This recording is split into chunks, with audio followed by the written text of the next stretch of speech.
Para entender lo que es SEAT, hay que viajar en el tiempo. Y no a una época fácil precisamente. Estamos en 1950. España en blanco y negro, aislada, intentando levantarse de las cenizas de la guerra, bajo una dictadura.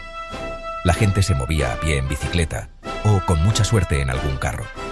Un coche era un lujo impensable, algo que solo se veía en las películas americanas o en manos de 4 privilegiados. En ese contexto, pensar en fabricar coches aquí, en casa, parecía una auténtica locura, una quimera. Pero a veces de las mayores necesidades surgen las ideas más valientes y, por qué no decirlo, más necesarias para el progreso. Fue entonces cuando el régimen de Franco, a través del Instituto Nacional de Industria, el INI, decidió que España necesitaba motorizarse. Pero no de cualquier manera. La idea era crear una empresa nacional, una sociedad española de automóviles de turismo. De ahí viene el nombre, SEAT. El objetivo era claro: fabricar coches asequibles para esa clase media que empezaba a nacer tímidamente. Se buscó un socio tecnológico fuera de nuestras fronteras, alguien que ya supiera cómo se hacían estas cosas. Al final, después de negociar con varios, el elegido fue el gigante italiano Fiat. Ellos pondrían la tecnología y los diseños, nosotros, la mano de obra y las ganas de salir adelante. La fundación de SEAT, el 9 de mayo de 1950, fue mucho más que la creación de una empresa de coches. Fue una declaración de intenciones. Era decir al mundo, y sobre todo a nosotros mismos, que éramos capaces de construir algo grande, de industrializar un país eminentemente agrario. El primer coche en salir de la línea de montaje de la Zona Franca no fue el 600, como muchos creen. No, el pionero fue otro. El 13 de noviembre de 1953, con una expectación enorme, aparecía el SEAT 1400. Era un coche grande, robusto, inspirado directamente en un modelo de Fiat. No era precisamente un coche para el pueblo. Su precio lo ponía al alcance de muy pocos. Estaba destinado más bien a las flotas del Estado, a los taxis de las grandes ciudades, y a esa burguesía que podía permitirse un vehículo de representación. Era, en cierto modo, el coche del poder, un reflejo de la jerarquía de la época. Pero su importancia fue capital. Demostró que se podía, que en España éramos capaces de fabricar un automóvil completo. Poco después, en 1957, llegó el coche que lo cambiaría todo. Pero de él hablaremos largo y tendido más adelante. Junto al 1400 y el posterior 600, SEAT fue ampliando su gama para cubrir las distintas necesidades de una sociedad que evolucionaba. Llegó el SEAT 1500, una evolución más moderna y lujosa del 1400. Se convirtió en el coche familiar por excelencia y en el taxi omnipresente en nuestras calles durante años. ¿Quién no recuerda esas interminables filas de taxis milquinegros con la franja roja en las puertas? Eran auténticos tanques, coches duros y fiables que aguantaban lo que les echaran. La fábrica de la Zona Franca era un hervidero. La producción crecía a un ritmo vertiginoso. De los apenas 5 coches al día que se fabricaban al principio, se pasó a cifras que parecían de ciencia ficción. Este crecimiento no solo se notaba en las carreteras, sino también en la propia sociedad. Tener un SEAT empezó a ser sinónimo de estatus, de progreso personal y familiar. Era la herramienta que permitía ir a trabajar más lejos, visitar al pueblo en verano o descubrir la playa por primera vez. Si hay un coche que define la historia de SEAT y la de la España del siglo XX, ese es el SEAT 600. Lanzado en 1957, este pequeño utilitario cariñosamente apodado El Pelotilla fue el verdadero artífice de la motorización masiva del país. Su precio, aunque todavía un esfuerzo para una familia trabajadora, costaba unas 65.000 pesetas, era por fin alcanzable. Por primera vez, el sueño de tener un coche propio dejaba de ser una fantasía para convertirse en una posibilidad real. Las listas de espera para conseguir uno eran de años, lo que demuestra el fenómeno social que supuso desde el primer momento. El 600 era un coche diminuto, con su motor trasero y sus famosas puertas que se abrían al revés en las primeras versiones. Pero dentro de esa pequeña carrocería cabía un país entero. Cabían los sueños de una familia que por fin podía irse de vacaciones a la playa, cargando el coche hasta los topes, la sombrilla, la nevera portátil y los niños en el asiento de atrás. cabía la libertad de los jóvenes que podían hacer su primera escapada de fin de semana sin tener que dar explicaciones. El 600 no solo nos llevó de un sitio a otro, nos sacó del aislamiento, nos enseñó nuestro propio país y nos dio una nueva forma de entender el ocio y el tiempo libre. El impacto del 600 fue tan brutal que transformó el paisaje de nuestras carreteras y ciudades. Durante los años 60 y principios de los 70, SEAT vivió su edad de oro. La demanda parecía no tener fin. La fábrica de la Zona Franca trabajaba a pleno rendimiento. La empresa era el buque insignia de la industria española.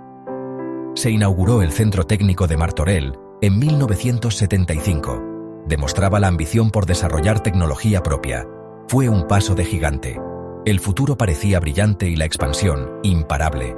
Sin embargo, a finales de los 70, el panorama empezó a cambiar drásticamente. La crisis del petróleo de 1973 y la crisis de 1979. El precio del combustible se disparó y la gente buscó coches más eficientes. La transición a la democracia añadió incertidumbre política y económica, alta inflación y conflictividad laboral creciente. Huelgas y tensiones sociales afectaron la producción. En 1980, Fiat decidió romper el acuerdo y retirarse de SEAT. Fue un momento crítico, casi existencial. De la noche a la mañana, SEAT se encontró sola, sin el paraguas tecnológico de los italianos. En Martorell trabajaron a contrarreloj para desarrollar su primer coche 100% propio. El resultado fue el SEAT Ronda. La empresa necesitaba urgentemente un nuevo socio industrial. Empezaron las negociaciones con varios fabricantes internacionales: Toyota, Nissan, Mitsubishi. Pero finalmente, quien apostó de verdad por la marca española fue el gigante alemán Volkswagen. En 1982 firmaron los primeros acuerdos de colaboración industrial y financiera. Y en 1986, Volkswagen adquirió la mayoría de las acciones de SEAT. La llegada de Volkswagen fue un auténtico revulsivo. Supuso un cambio de mentalidad radical en todos los niveles de la compañía. Los alemanes trajeron consigo sus exigentes estándares de calidad, sus procesos de producción optimizados y una disciplina de trabajo. Al principio, esto chocó con la cultura más latina de SEAT, pero era justo lo que la empresa necesitaba para dar el salto definitivo y competir en Europa. La integración abría un sinfín de oportunidades dándole acceso a plataformas, motores y tecnologías de última generación. Uno de los proyectos más ambiciosos fue la construcción de la fábrica de Martorell, inaugurada en 1993 por el rey Juan Carlos I. La planta se convirtió en una de las más modernas y eficientes de Europa. Era la prueba tangible de la apuesta de Volkswagen por SEAT y España. La producción se trasladó desde la histórica Zona Franca a las nuevas instalaciones que incorporaban robots, sistemas de logística automatizada y un enfoque en la calidad total. Martorell no era solo una fábrica, era el nuevo corazón de SEAT. Bajo la batuta de Volkswagen, SEAT empezó a redefinir su identidad. Ya no era solo la marca que motorizó España. Ahora aspiraba a ser algo más: carácter mediterráneo, un enfoque en el diseño y la deportividad. Se buscó posicionar a SEAT como la puerta de entrada emocional al grupo Volkswagen. Volkswagen, solidez. Skoda, practicidad. SEAT, diseño y dinamismo. El lema, autoemoción. Si el 600 fue el coche que puso a España sobre ruedas, el SEAT Ibiza fue el que la proyectó al mundo. Lanzado en 1984, la salida de Fiat y la entrada de Volkswagen, el Ibiza es el símbolo de la capacidad de supervivencia y el talento de SEAT. Para su desarrollo, se recurrió a colaboradores de primer nivel. El diseño exterior fue obra del famoso Giorgetto Giugiaro. La industrialización de la carrocería la hizo Karmann. Y para los motores, se llegó a un acuerdo con Porsche para desarrollar los famosos System Porsche. Poner el nombre de Porsche en un utilitario español fue una jugada de marketing maestra. El Ibiza fue un éxito inmediato y se convirtió en el pilar sobre el que SEAT construiría su futuro internacional. Generación tras generación, el Ibiza ha sabido reinventarse y mantenerse como uno de los líderes de su segmento. Se ha convertido en el coche de los jóvenes, el primer coche de millones de europeos. Su éxito comercial ha sido abrumador, con más de 6 millones de unidades vendidas a lo largo de su historia, convirtiéndose en el coche español más exportado. Pero el Ibiza es más que cifras. es un icono cultural. Pero si el Ibiza representa el éxito popular, el SEAT León, lanzado en 1999, simboliza la ambición deportiva y tecnológica de la marca. Construido sobre la plataforma del Volkswagen Golf, el León demostró que SEAT podía hacer un coche compacto de altísima calidad, capaz de competir sin complejos con los mejores de Europa. Con el León, SEAT se atrevió a ir un paso más allá, creando versiones deportivas que se convirtieron en objeto de culto.